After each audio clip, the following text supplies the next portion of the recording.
අයිබෝන් මේ අපේ JavaScript promises tutorial එකේ දෙවෙනි වීඩියෝ එක අපි පහුගිය වීඩියෝ එකේ කතා කරා JavaScript promises වලට promises හඳුන්වලා දෙන්න හේතුව callback hell කියන්නේ මොකක්ද කියලා.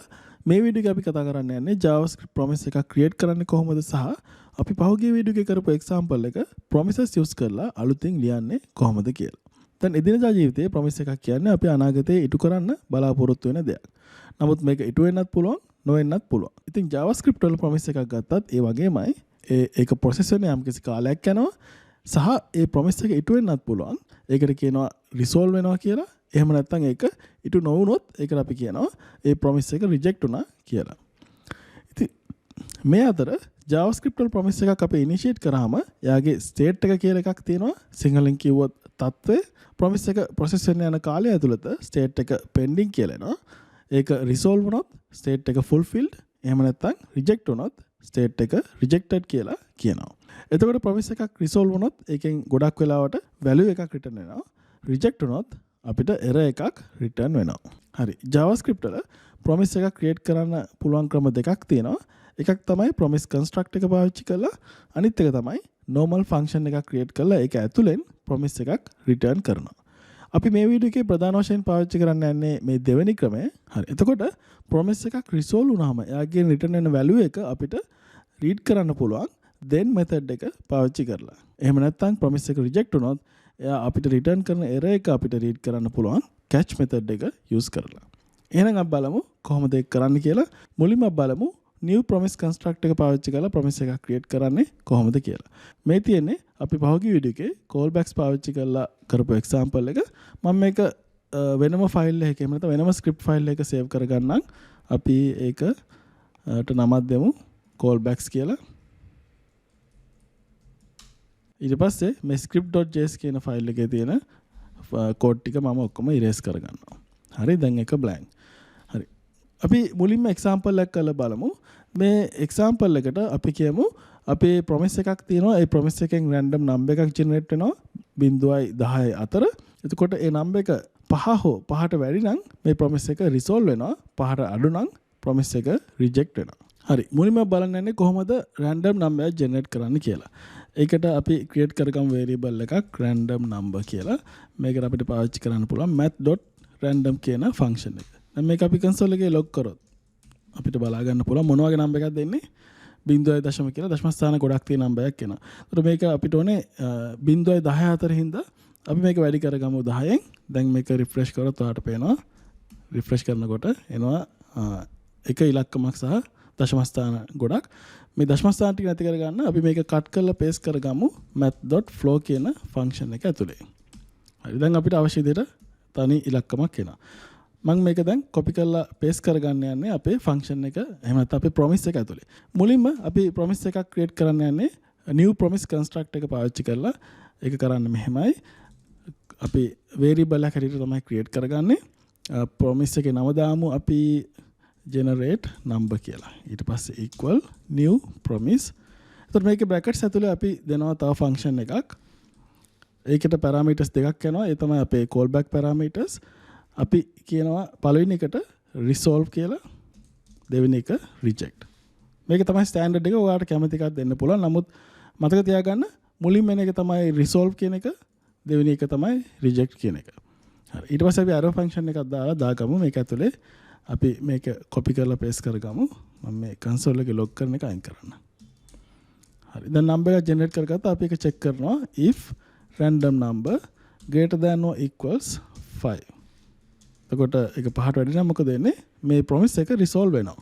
එතකොට අපි resolve කියලා දාලා වරහන් ඇතුලේ දෙනවා අපේ value එක. එතකොට අපි කියමු the number is කියලා අපි number එක දෙමු. එතකොට number එක 5ට අඩු නම් මොකද වෙන්නේ? අපි else එක ඇතුලේ දෙනවා reject කියලා. මේකේ අපි error එකක් දෙමු, error message එකක්. error the number is less than 5. දැන් මේක අපි save කරලා පළවෙනි පාරේ save කරාම ඔයාලට message එකක් එන්න පුළුවන් මෙන්න මේ වගේ. මොකද තාම අපි promise එක මේ handle කරලා නැති හින්දා ඔයාලට දෙවෙනි පාරේ save කරාම ඒක නැති වෙන්න පුළුවන්. හරි. දැන් අපි බලමු දැන් මේ promise එක කොහොමද අපි පාවිච්චි කරන්න කියලා.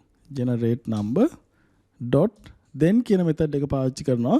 එයා promise එක resolve වුණොත් මොකද කරන්න කියන එක අපි දෙන්නේ මේ then කියන method එක ඇතුලේ brackets ඇතුලේ අපිට දෙන්න පුළුවන් result. මොකද එයා then කියන එකට return කරනවා. ඒකේ value එක result එක අපි ඒකත් arrow function එක ඇතුලේ දෙමු. console එකේ log කරමු result එක. හරි. එතකොට මේක reject වුණොත් මොකද වෙන්නේ? අපි දෙනවා catch කියන එක. එතකොට error එකක් return වෙනවා කිව්වා. error එකත් අපි arrow function එක කරා අරගෙන console එකේ log කරමු error කියලා. දැන් ඔයාලට පේනවා මෙතන error එකක් එනවා. ඒ කියන්නේ මුලින්ම මේ function එකෙන් generate කරේ 5ට අඩු number එකක්. අපි ආයෙමත් මේක refresh කරලා බලමු.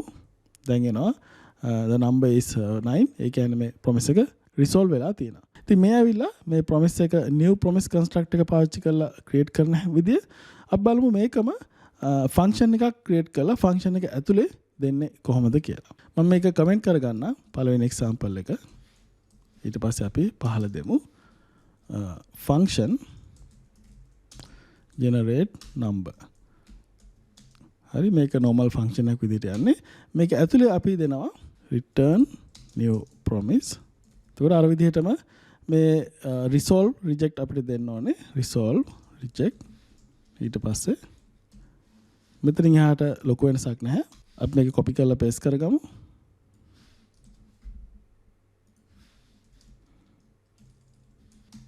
හරි. දැන් අපි බලමු මේක use කරන්නේ කොහොමද කියලා. අපි මේ පරණ code එකම copy කරලා paste කරලා බලමු පහලින් වැඩ කරනවද කියලා. මම comment එක අයින් කරන්න. දැන් අපි මේක save කරොත් මේක වැඩ කරනවද? නැහැ. ඒකට හේතුව තමයි අපි මෙතනදී පාවිච්චි කරේ function එකක් create කරලා ඒ function එක ඇතුලේ තමයි promise එක return කරේ. එතකොට මේ function එක call කරනකොට අපි ඒකේ brackets දෙන්න ඕනේ. හරි. දැන් අපි මේක save කරොත් ඔයාලට පේනවා අයිමත් අපේ function එක එහෙම නැත්නම් promise එක වැඩ කරනවා. ඉතින් ඔයාලට තේරෙන්නේ නැති මේ දෙකේ වෙනස මොකක්ද කියලා මේ new promise construct එක පාවිච්චි කරොත් මේක call කරන විදිහයි function එකක් විදිහට create කරලා function එක ඇතුලෙන් return කරොත් මේක call කරනකොට අනිවාර්යයෙන් මේ bracket එක දෙන්න ඕනේ. දැන් අපි එහෙනම් මොකද කරන්න යන්නේ? අපේ අර පහුගිය example එක අපි convert කරනවා promises වලට. හරි. මම මේක copy කරගන්නම් මේ ඔක්කොම ටික copy කරලා අපේ script file එකට paste කරගන්නම්. මේ script file එකේ තියෙන ටික මම ඔක්කොම comment කරගන්නම්. හරි. අපි ඒකේ පල්ලෙහෙන් දාගමු. මුලින්ම අපි යමු පළවෙනි function එකට. අපි මේක convert කරගමු promise එකකට. ඒකට කරන්න තියෙන්නේ මේ ඇතුලේ තියෙන code එක අපි cut කරලා paste කරගමු return new promise කියන එක ඇතුලේ මේක එනවා resolve reject ඊට පස්සේ arrow function එකක් ඇතුලේ අපි paste කරගන්නවා අපි copy කරගත්තු ටික. හරි. දැන් ඊළඟට මෙතන අපිට අවශ්‍ය වෙන්නේ මෙතන call back කියන එක. ඒක අපි delete කරමු. හැබැයි key එක අවශ්‍ය වෙනවා. මොකද අපි ඒක check කරනවා. ඊළඟට මෙතන call back function එක වෙනුවට මේ key එක හරිනම් අපි කොහොමද මේ promise එක resolve කරන්නේ? resolve අපි return කරන්නේ මොකද්ද? data ටික විතරයි. හරි.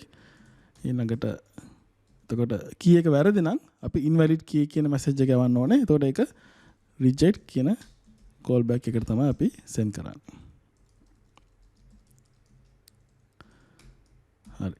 එතකොට ඊළඟ එකත් අපි වෙනස් කරගමු. දෙවෙනි function එක මම මේක cut කරලා return new promise resolve reject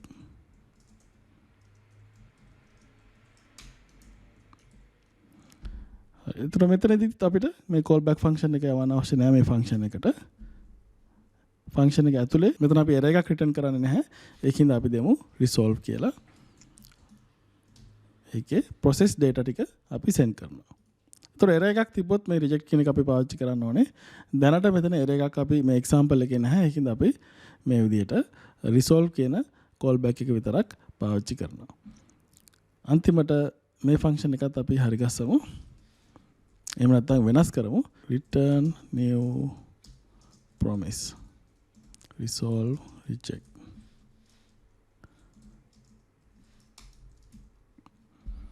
මේකෙත් call back එක අවශ්‍ය නැහැ. උඩ පහළ අපි resolve කරමු. ඒක අපි send කරනවා formatted data.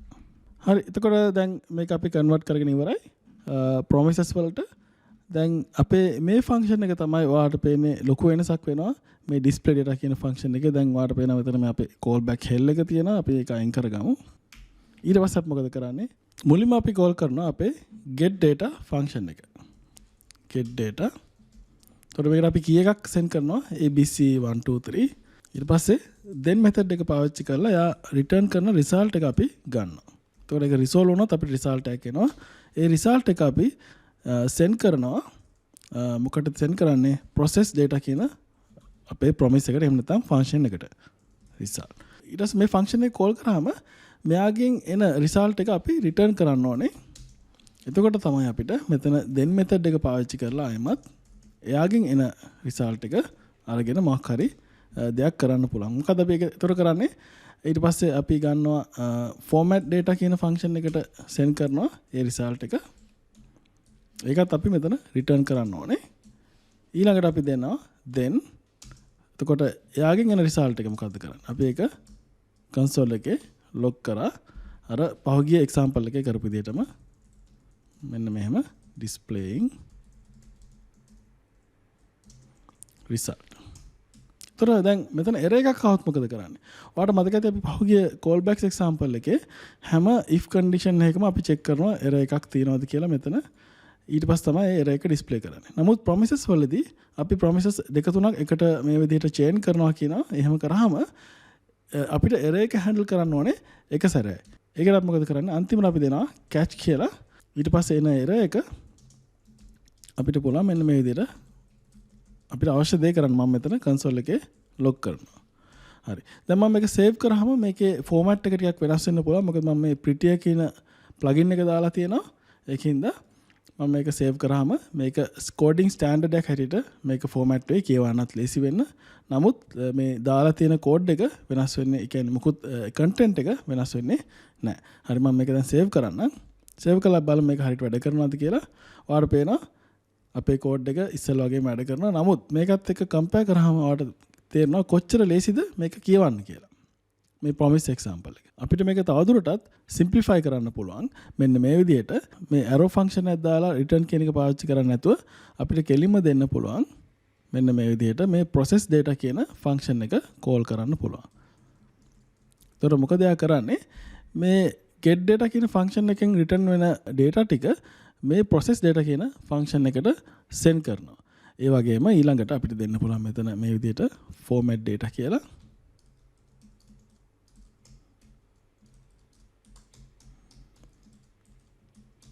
අන්තිමට මොකද වෙන්නේ? මේ result එක අපි අරගෙන අපිට පුළුවන් එක line එකකින් console එකේ log කරන්න. error එකත් ඒ විදිහමයි.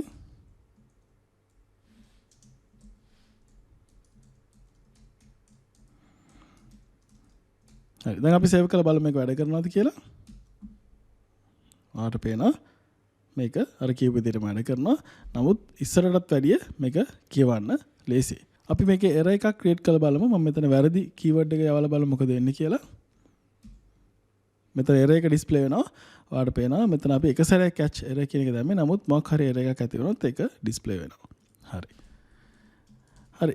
ඉතින් මේක දැන් ඔයාලට එකපාරටම තේරුම් ගන්න අපහසු වෙන්න පුළුවන්. එහෙම වුණොත් අධෛර්යමත් වෙන්න එපා. ඔයාලට කරන්න තියෙන්නේ තනියම මේ කෝඩ් එක අරගෙන එක එක දේවල් වෙනස් කරලා එහෙමත් නැත්නම් මේහා සමාන තවත් එක්සැම්පල් ගැන හිතලා තනියම කෝඩ් කරන්න බලන්න. ඉතින් මේක ප්‍රැක්ටිස් කරන්න ඔයාලට තේරුම් ගන්න පහසුයි කියලා අනිවාර්යෙන් කියන්න පුළුවන්. ඊළඟ වීඩියෝ එක තමයි අපේ මේ සීරීස් එකේ අන්තිම වීඩියෝ එක promises ගැන කතා කරන. ඒකත් බලන්න යන්නේ async await syntax එක පාවිච්චි කරලා මේක තවදුරටත් simplify කරන්නේ එහෙමත් නැත්නම් සරල කරන්නේ කොහොමද කියලා. එහෙනම් ඊළඟ වීඩියෝ එකකින් හම්බෙමු. ඔයගලන්ට සුබ දවසක්.